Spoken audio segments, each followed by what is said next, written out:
नमस्कार, मैं हूँ प्रियांशी श्रीवास्तव। एक दौर था जब उत्तर प्रदेश की चर्चा केवल उसकी आबादी और राजनीतिक उठापटक के लिए होती थी, लेकिन आज एक बदला हुआ नया उत्तर प्रदेश नजर आता है। पिछले कुछ दिनों में लखनऊ के अमौसी एयरपोर्ट पर जो हलचल दिखी, ये केवल प्रोटोकॉल का हिस्सा नहीं थी, बल्कि उन उम्मीदों की वापसी थी जो मुख्यमंत्री योगी आदित्यनाथ अपने सिंगापुर जापान दौरे से और उप मुख्यमंत्री केशव प्रसाद मौर्य अपने जर्मनी दौरे के साथ लेकर लौटे थे। ऐसे में कहना गलत नहीं होगा कि यूपी अब केवल भारत का पॉलिटिकल सेंटर नहीं बल्कि वैश्विक निवेशकों का सबसे पसंदीदा डेस्टिनेशन बन चुका है। इंटरनेशनल फ्लाइट से उतरी फाइलें और उन पर हुए सिग्नेचर महज कागज के टुकड़े नहीं है, बल्कि वे 5 लाख युवाओं के रोजगार की गारंटी है। तो चलिए आज विस्तार से समझते हैं कि आखिर इन विदेशी दौरों से उत्तर प्रदेश की झोली में क्या आया और कैसे ये राज्य ट्रिलियन डॉलर इकोनॉमी के अपने सपने को हकीकत में बदलने जा रहा है। मुख्यमंत्री योगी आदित्यनाथ जब सिंगापुर और जापान के 4 दिवसीय दौरे से लौटे तो उनके पास सिर्फ एमओयू की फाइलें नहीं थी, बल्कि एक नया इकोनॉमिक विजन था। इस दौरे की गंभीरता को इस बात से भी समझा जा सकता है कि केवल 4 दिनों में 60 से अधिक औपचारिक बैठकें हुई और 3 बड़े इन्वेस्टमेंट रोड शो आयोजित किए गए। इस पूरी कवायद का जो सबसे बड़ा इम्पैक्ट निकलकर सामने आया वो है लगभग 1.5 लाख करोड़ रुपए के पक्के समझौते और 2.5 लाख करोड़ रुपए से अधिक के निवेश प्रस्ताव। जब हम इन आंकड़ों को गहराई से देखते हैं तो साफ हो जाता है कि दुनिया की बड़ी कंपनियों का भरोसा अब यूपी के सिस्टम पर अटूट हो चुका है। जापान की दिग्गज मित्सुबिशी इलेक्ट्रिक का सेमीकंडक्टर सेक्टर में 25,000 करोड़ का निवेश करना कोई छोटी बात नहीं है। ये उस भरोसे का नतीजा है जो पिछले सालों में राज्य की कानूनी व्यवस्था और इंफ्रास्ट्रक्चर के कारण पैदा हुआ है। सिंगापुर पैसिफिक ग्रुप जैसे नाम जब यूपी में लॉजिस्टिक पार्क और फिटनेस हब की बात करते हैं तो ये संदेश साफ हो जाता है कि उत्तर प्रदेश अब ग्लोबल सप्लाई चेन का एक इम्पोर्टेंट पार्ट बन चुका है। यहाँ ये बात समझना जरूरी है कि ये निवेश केवल कागजों तक सीमित नहीं है, बल्कि मुख्यमंत्री ने खुद इन्वेस्ट यूपी को निर्देश दिए हैं कि इन प्रपोजल्स को तुरंत धरातल पर उतारा जाए। साथ ही इसी दौरान डिप्टी सीएम केशव प्रसाद मौर्य ने यूरोप के सबसे ताकतवर औद्योगिक देश जर्मनी का मोर्चा संभाला। उनके इस दौरे को केवल एक आधिकारिक यात्रा के रूप में देखना गलत होगा, क्योंकि ये यूपी के बुनियादी ढांचे को वर्ल्ड क्लास बनाने की एक सोची समझी रणनीति थी। जर्मनी की मशहूर कंपनी रेल1 GmbH के प्लांट में केशव प्रसाद मौर्य का जाना और वहां के आधुनिक रेलवे ट्रैक तकनीक का मुआयना करना ये दिखाता है कि सरकार अब केवल विकास नहीं बल्कि क्वालिटी विकास चाहती है। 200 करोड़ रुपए का जो समझौता रेल इंफ्रास्ट्रक्चर के लिए हुआ है वह भले ही निवेश की राशि में छोटा लगे, लेकिन तकनीकी स्तर पर ये यूपी के ट्रांसपोर्ट नेटवर्क को बदल सकता है। इस दौरे में एक और दिलचस्प बात ये रही कि जब केशव प्रसाद मौर्य जर्मनी में AI इम्पैक्ट समिट में व्यस्त थे तब उन्होंने अपने यूके की यात्रा स्थगित कर दी थी, लेकिन यहाँ उन्होंने एक न्यू वर्किंग स्टाइल पेश किया।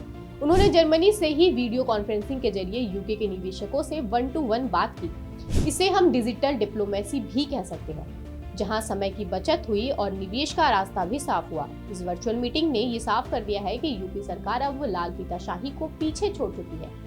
अब सवाल ये उठता है कि निवेशों से असल में बदलेगा क्या। इसे हम 4 बड़े सेक्टर्स में बांट कर देख सकते हैं। सबसे पहले बात करते हैं सेमीकंडक्टर और इलेक्ट्रॉनिक्स। जेवर एयरपोर्ट के पास जिस सेमीकंडक्टर हब की नींव रखी जा रही है वह भविष्य में भारत की चीप जरूरतों को पूरा करेगा। जापान की कंपनियों का यहाँ आना इस बात का प्रूफ है कि यूपी अब हाईटेक मैन्युफैक्चरिंग का सेंटर बन रहा है। दूसरा बड़ा सेक्टर है लॉजिस्टिक और वेयर हाउसिंग। सिंगापुर की एक्सपर्टीज का फायदा उठाकर यूपी को लैंडलॉक्ड स्टेट की इमेज से बाहर निकालना जा रहा है। मल्टी मॉडल लॉजिस्टिक पार्कों के बनने से यहाँ बना सामान कम समय और कम खर्च में पोर्ट तक पहुँच सकेगा। तीसरा सेक्टर जिसे अनदेखा नहीं किया जा सकता वो है ग्रीन एनर्जी। सुमितोमो कॉर्पोरेशन और अन्य कंपनियों के साथ हुए डील्स बुंदेलखंड की तपती धरती को सोलर एनर्जी का खजाना बना देंगे। ये न केवल एनवायरनमेंट के लिए अच्छा है बल्कि स्थानीय स्तर पर एनर्जी की कमी को भी दूर करेगा। चौथा और सबसे मॉडर्न सेक्टर है डेटा सेंटर। ग्रेटर नोएडा और लखनऊ में डेटा सेंटर की क्षमता बढ़ाना इस बात का संकेत है कि यूपी अब डिजिटल इकोनॉमी के रेस में सबसे आगे है। 660 मेगावाट से अधिक की डेटा सेंटर क्षमता राज्य को IT क्षेत्र का नया पावर हाउस बना देगी।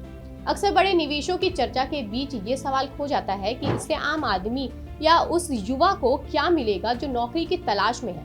मुख्यमंत्री के आंकड़ों पर गौर करें तो इस निवेश प्रस्तावों से 5 लाख से अधिक नए रोजगार पैदा होंगे। लेकिन यहाँ सबसे महत्वपूर्ण पहलू है रिवर्स माइग्रेशन। अब तक यूपी का युवा अपनी डिग्री लेकर दिल्ली, मुंबई या बेंगलुरु भागता था, लेकिन अब आपके घर के पास आपके ही जिले में मित्सुबिशी या सिंगापुर की कंपनियां होंगी तो पलायन का ये सिलसिला थमेगा।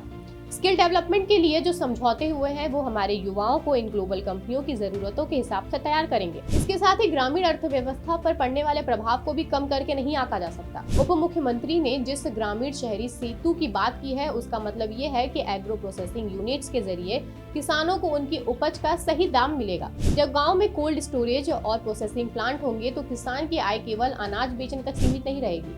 इतने बड़े निवेश को धरातल पर उतारना कोई आसान काम नहीं है। अतीत में हमने देखा कि कई बार समझौते केवल फाइलों तक सीमित रह जाते हैं, लेकिन इस बार सरकार ने अपनी रणनीति बदल ली है। सिंगल विंडो क्लियरेंस 2.0 का आना इस बात की पुष्टि करता है कि अब निवेशकों को दफ्तरों के चक्कर नहीं काटने होंगे। जमीन का अलॉटमेंट हो, बिजली का कनेक्शन हो या एनओसी, सब कुछ एक ही प्लेटफॉर्म पर और तय सीमा के अंदर देने का वादा किया गया है। कानून व्यवस्था की जीरो टॉलरेंस नीति ने निवेशकों के मन में सुरक्षा का भाव पैदा किया है, जो किसी भी बड़े इन्वेस्टमेंट के लिए पहली शर्त होती है। हालांकि ये देखना दिलचस्प होगा कि नौकरशाही के स्तर पर इन आदेशों का पालन कितनी कड़ाई से होता है। अंत में ये कहना गलत नहीं होगा कि मुख्यमंत्री योगी आदित्यनाथ और उप मुख्यमंत्री केशव प्रसाद मौर्य के ये विदेशी दौरे महज सरकारी यात्राएं नहीं, बल्कि ये उत्तर प्रदेश के पब्लिक मूड और इसकी क्षमता को दुनिया के सामने रखने का एक मंच था। आज जब जर्मनी की कंपनी रेल इंफ्रास्ट्रक्चर में दिलचस्पी दिखाती है, जापान की चिप बनाने की बात करती है, तो ये साफ हो जाता है कि उत्तर प्रदेश अब बीमारू राज्य की श्रेणी से बहुत आगे निकल चुका है। $1 ट्रिलियन की अर्थव्यवस्था का लक्ष्य अब कोई काल्पनिक आंकड़ा नहीं, बल्कि एक तय मंजिल नजर आ रही है। बड़ा सवाल अब ये उठता है कि क्या हम और आप यानी कि उत्तर प्रदेश की जनता इस बदलाव के लिए तैयार है। विकास की राह कठिन जरूर है, लेकिन इस हालिया कोशिशों ने जो नींव रखी है वह आने वाले पीढ़ियों के लिए एक गोल्डन फ्यूचर का रास्ता तैयार कर सकती है।